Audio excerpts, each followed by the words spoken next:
Tahun 1772, Paris jadi saksi ambisi Raja Louis XV yang sudah tua tapi masih terpikat pada selir mudanya, Madame du Barry.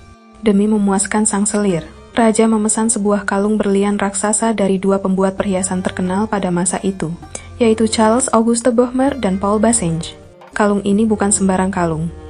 Panjangnya hampir menyelimuti leher dan dada, dihiasi lebih dari 600 berlian besar, dan total beratnya hampir 2.800 karat.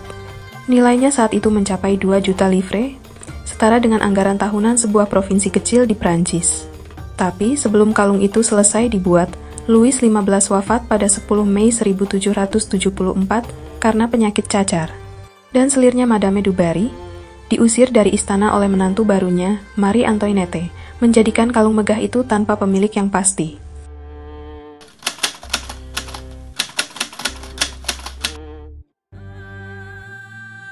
Setelah kematian Raja Louis XV, kalung berlian ekstra mahal itu ternyata menjadi beban. Fakta bahwa para pembuatnya nyaris bangkrut karena modal mereka terkunci di dalam perhiasan yang tak laku. Tentu saja perhiasan itu hanya bisa dibeli oleh kaum bangsawan superkaya dan keturunan kerajaan pada masa itu. Mereka tidak tinggal diam. Mereka lalu berusaha menawarkan kalung itu kepada Marie Antoinette, ratu muda berusia 19 tahun yang baru saja dinobatkan bersama suaminya Louis XVI. Tak disangka Marie Antoinette menolak. Alasannya ada dua. Pertama, ia tidak ingin dikaitkan dengan Madame du Barry karena du Barry adalah perempuan yang Marie benci. Kedua, kalung itu terlalu mahal. Nilainya bisa dipakai untuk membiayai 2 kapal perang baru atau memberi makan rakyat miskin yang makin banyak. Penolakan ini sebenarnya wajar.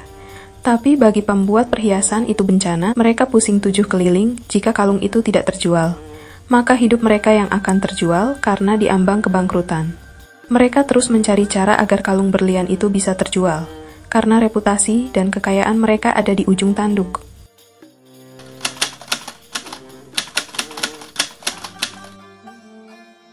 Bohmer dan Bassenge tak menyerah untuk membuat kalung berlian itu terjual. Pada tahun 1778, mereka kembali mencoba menawarkan kalung kepada Ratu Marie. Bahkan sampai membuat surat resmi, tapi lagi-lagi Marie Antoinette menolak dengan alasan yang sama. Namun rumor mulai beredar di Paris. Sang ratu menolak, tapi diam-diam menginginkan. Rakyat mulai bergosip bahwa Marie Antoinette pura-pura menolak agar tak tampak boros, padahal sebetulnya ia sangat menyukai kemewahan. Perlu diingat, saat itu opini publik di Prancis sangat tajam terhadap ratu muda yang berasal dari Austria ini. Marie Antoinette sering dituduh boros hanya karena selera fashion mewahnya dan pesta-pesta megahnya di Versailles. Padahal, justru dalam kasus kalung ini ia menolak ironinya. Sikap bijak itu malah dipelintir jadi bukti keserakahannya.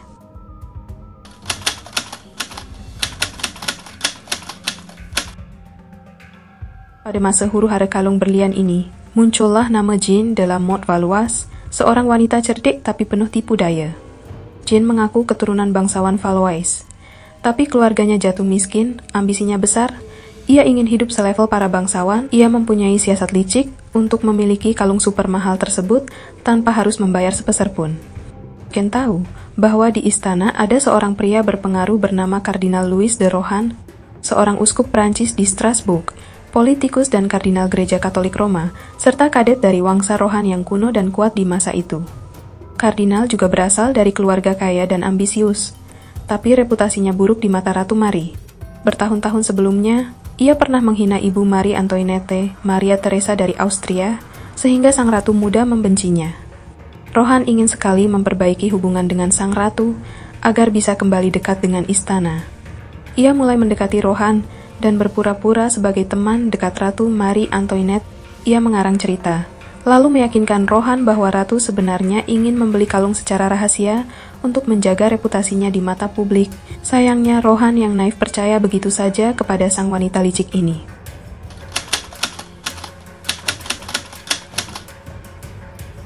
Pada tahun 1785, rencana besar Jeanne mulai dijalankan. Ia memalsukan surat-surat dengan tanda tangan seolah-olah itu dari Marie Antoinette, yang meminta Rohan menjadi perantara pembelian kalung. Tak cukup di situ, Jeanne menyuruh seorang gadis yang memiliki signatur muka dan badan mirip Ratu Marie, bernama Nicole d'Oliva untuk menyamar sebagai ratu. Di malam gelap di Taman Versailles, Rohan bertemu dengan gadis itu. Dari kejauhan, dalam pencahayaan redup, ia benar-benar yakin itu Marie Antoinette yang tersenyum padanya. Rohan semakin percaya, ia lalu menghubungi Bohmer dan Baseng, menyatakan bahwa ia membeli kalung itu atas nama ratu, tanpa rasa curiga sedikit pun. Rohan akhirnya menyerahkan kalung berlian itu kepada Jean dan kaki tangannya. Begitu kalung berpindah tangan, para penipu segera mempreteli berlian-berliannya, menjualnya ke pasar gelap di Paris dan London. Kalung yang mestinya jadi simbol cinta Raja Louis XV kepada pacar gelapnya, kini lenyap hanya karena tipu daya.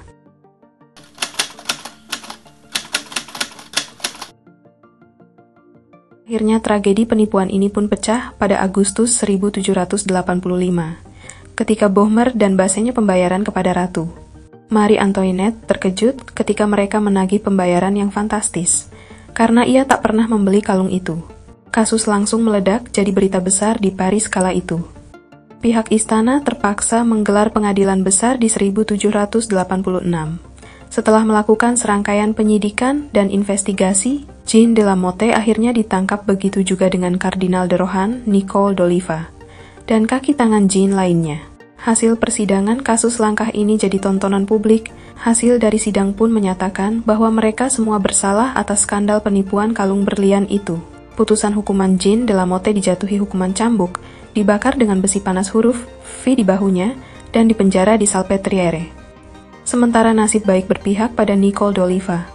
Ia dibebaskan karena dianggap hanya gadis miskin yang diperalat.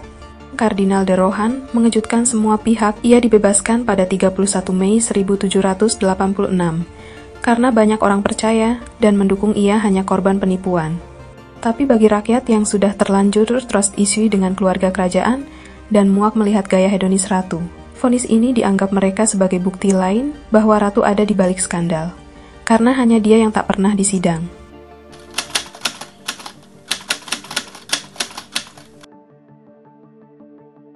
Meski hasil sidang membuktikan tak bersalah, citra Marie Antoinette tetap hancur. Pamflet-pamflet di Paris menggambarkannya sebagai wanita serakah, haus berlian, dan pengkhianat rakyat. Ia dijuluki Madame de Vicquet, seakan-akan utang negara adalah akibat pesta fashion dan perhiasannya. Skandal kalung berlian ini menjadi amunisi politik bagi para penentang monarki. Mereka menggunakan skandal kalung ini untuk lebih lagi menggulingkan monarki. Rasa ketidakpercayaan terhadap keluarga kerajaan makin meluas, dan hanya 3 tahun kemudian, pada 1789, revolusi Prancis pun pecah. Bagi banyak rakyat, affair Diamond Necklace adalah bukti nyata betapa bobroknya Istana Versailles. Padahal ratu sama sekali tidak terlibat. Inilah ironi sejarah yang pahit. Setelah revolusi, Marie Antoinette ditangkap, dipenjara, dan akhirnya diadili.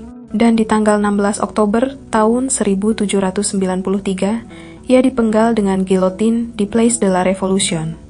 Kalung legendaris itu sendiri tidak pernah ditemukan kembali dalam bentuk utuh. Berlian-berlian besar kemungkinan telah tersebar di pasar gelap Eropa, melebur dalam koleksi bangsawan dan pedagang.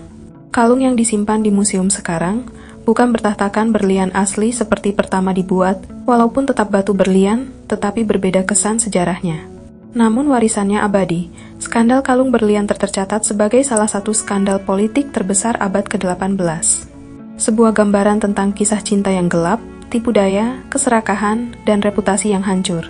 Ironisnya ratu yang menolak kalung itu, seumur hidupnya justru jatuh karena skandal kalung tersebut. Ya, itulah kisah sejarah di balik sebuah kalung berlian yang dijuluki sebagai berlian pembawa petaka bagi Marie Antoinette, yaitu sebuah kalung berlian mewah yang semula diperuntukkan untuk kekasih gelap seorang raja, kini malah berakhir meminta tumbal kelapa sang ratu terakhir kerajaan Prancis. Semoga informasi yang saya berikan dapat menambah wawasan kalian tentang sejarah yang pernah terjadi di antara para kalangan bangsawan. Terima kasih sudah mendukung channel ini dengan mensubscribe dan menonton setiap video yang saya upload. Jangan lupa untuk jaga kesehatannya guys. See you on next video.